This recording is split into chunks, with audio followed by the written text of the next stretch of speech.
Buenas noches, mi nombre es Yadira Moyano, soy estudiante de la carrera de biotecnología y el día de hoy vamos a hablar sobre el manejo de software para la obtención de resultados basados en la teoría cinética de los gases. En este caso, los simuladores permiten reproducir el comportamiento de un sistema real o imaginario. Vamos a hacer uso de las dos versiones que se presentan a continuación, de PET, un simulador que nos permite obtener el movimiento de las partículas.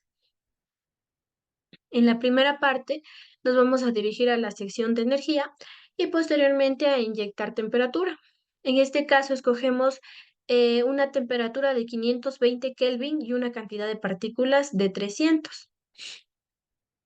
Para el caso de las partículas pesadas, tenemos como resultado que las partículas con colisiones presentan una velocidad media y una energía cinética que varía, como se observa aquí.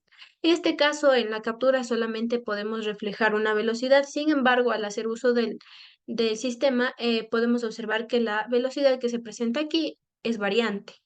Para el caso de las partículas sin colisiones, tenemos que la velocidad y la energía cinética permanecen constantes, como se presenta aquí en la imagen. Para el caso de las partículas livianas, tenemos que las partículas con colisiones de igual forma tienen una velocidad media y una energía cinética que varía, como se presenta en la gráfica, y para las partículas sin condiciones la velocidad permanece constante. En este caso se hizo uso de una temperatura, como se mencionó al inicio, de 520 Kelvin y la cantidad de partículas se representa aquí. De igual forma, al hacer uso de la plataforma, indicamos en el punto de aquí si queremos que las partículas ingresen con colisiones o sin colisiones.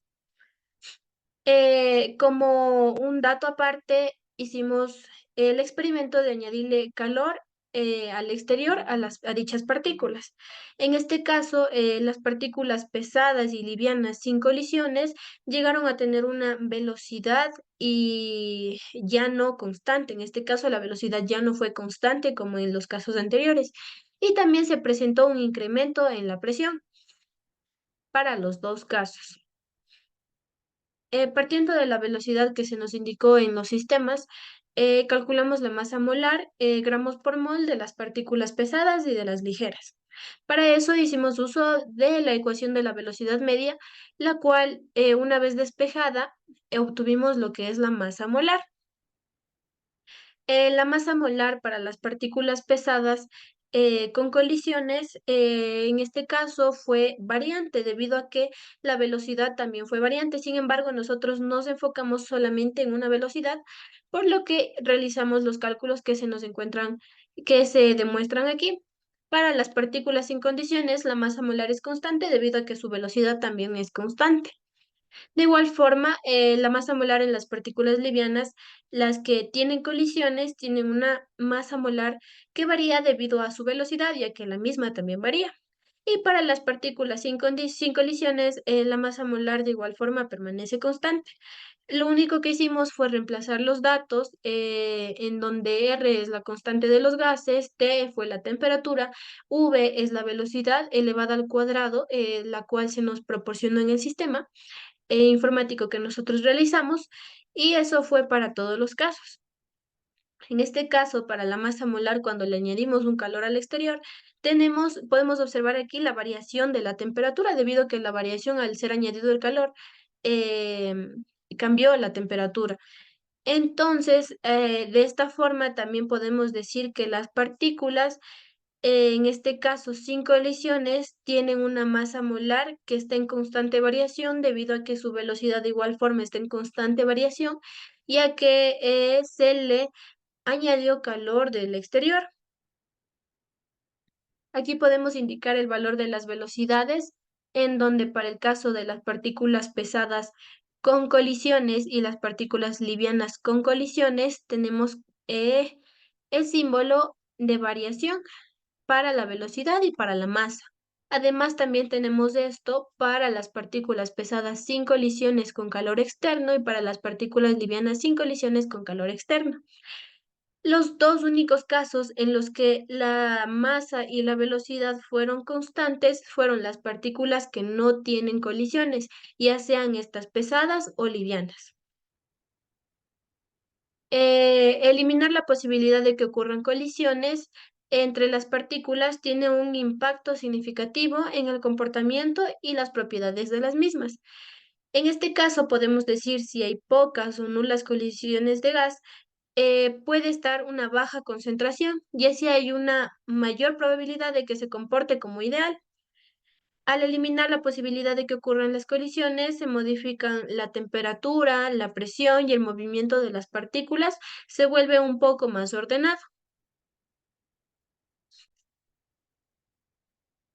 En este caso, cuando decimos que el movimiento de las partículas se vuelve más ordenado, también podemos decir que el movimiento solamente se modifica si se producen los choques elásticos entre las moléculas. Y cuando no tenemos estos choques, el recorrido libre medio que tienen las moléculas es la distancia que recorren sin chocar. Cuando unimos los gases, las velocidades diferentes que tiene cada uno se juntan y les permiten chocar. Sus velocidades tienden a igualarse debido al intercambio de cantidad de movimiento durante las colisiones. Entre estas colisiones no existe fuerzas de atracción ni de repulsión, y la velocidad de las moléculas es proporcional a su temperatura. En general se dice que la ley de Boyle-Mariotte se cumple bien para los gases ideales, los cuales tienen bajas presiones y altas temperaturas. Sin embargo, a medida que la presión aumenta o la temperatura disminuye, las colisiones entre las moléculas de gas se vuelven más importantes. En sí, hay una mayor cantidad de colisiones, por lo que en este caso la ley de Boyle-Mariotte deja de cumplirse. En general se dice que las leyes de los gases se basan en la suposición en donde las moléculas no interactúan entre sí. Dado el caso que éstas lleguen a interactuar y lleguen a tener colisiones, esto altera esta suposición, lo que puede causar que la ley de los gases ideales ya no se cumpla, en su mayoría. Cuando hablamos de energía cinética, nos referimos a la teoría cinética de los gases, promedio en el cual las partículas se relacionan con la temperatura, por lo que para este cálculo nosotros utilizamos la fórmula que se presenta aquí, en donde tenemos K, que es la constante de Boltzmann, y T es la temperatura. En este caso, la energía cinética de un gas está directamente asociada a la temperatura del mismo. Entonces, si nosotros realizamos variaciones de la temperatura, si incrementamos o disminuimos, es la única que provoca el cambio de la energía cinética.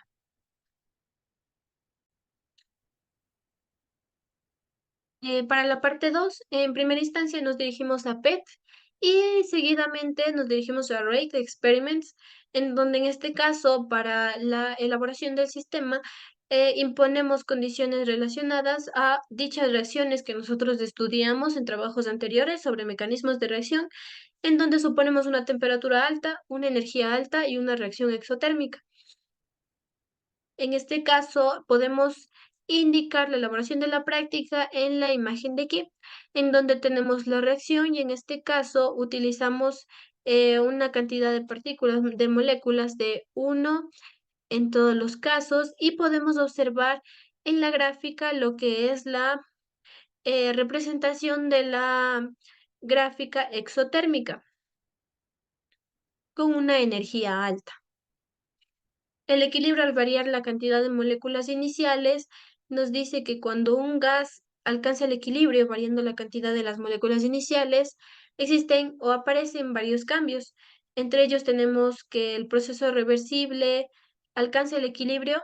Esto significa que las reacciones directa e inversa ocurren simultáneamente. También tenemos la velocidad de reacción. Se dice que a medida que alcanza el equilibrio, las velocidades de la reacción, ya sea directa o inversa, se igualan.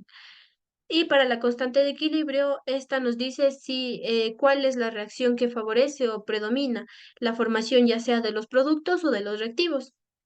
En este caso, el principio de Le Chatelier establece que cuando un sistema de equilibrio se somete a un cambio externo, el sistema se ajusta para contrarrestar ese cambio y restablece lo que es el equilibrio, alterando las concentraciones iniciales de los reactivos y de los productos. El sistema así cambia su posición de equilibrio para restablecer un nuevo equilibrio entre los reactivos y los productos. En este caso, cuando se tiene un cambio de temperatura, Podemos decir que este es un factor importante que afecta al equilibrio químico, es decir, el efecto del cambio de la temperatura depende del tipo de la reacción de la que estemos hablando, de la reacción química. En general, el aumento de la temperatura favorece a la formación de productos en las reacciones exotérmicas y también favorece a la formación de los reactivos en las reacciones endotérmicas. Ahora vamos a hablar sobre la modificación de la energía potencial. Cuando hablamos de dicha modificación, provocamos, en este caso, nosotros provocamos que la reacción sea endotérmica, ya que anteriormente ya hablamos de una reacción exotérmica. Entonces, ubicamos la curva de representación como una energía endotérmica, en donde se dice que para efectuarse necesita calor. En esta simulación, la energía de activación de la reacción se puede modificar al gusto que nosotros queramos para poder observar los cambios que tienen en sí las reacciones. Y esto nos permite observar cómo afecta el cambio de la energía de activación al equilibrio de la reacción. En este caso, en la reacción endotérmica, el aumento de la energía de activación desplaza el equilibrio hacia la izquierda. En este caso, se podría decir hacia los reactivos. Y esto se observa en la simulación que tenemos aquí, ya que la concentración de los reactivos aumenta y la concentración de los productos disminuye. En realidad, la concentración de equilibrio de la reacción se observa midiendo la concentración de los reactivos y de los productos a lo largo del tiempo, a lo largo de lo que ocurre en la reacción. Y eso es todo por la presentación de los simuladores informáticos, en donde pudimos observar los cambios que tienen las reacciones, los cambios en las gráficas, ya sean endotérmicas, exotérmicas, qué sucede si nosotros le añadimos calor a una partícula, si su velocidad media cambia, permanece constante, qué sucede con la energía cinética. Y eso es todo, muchas gracias.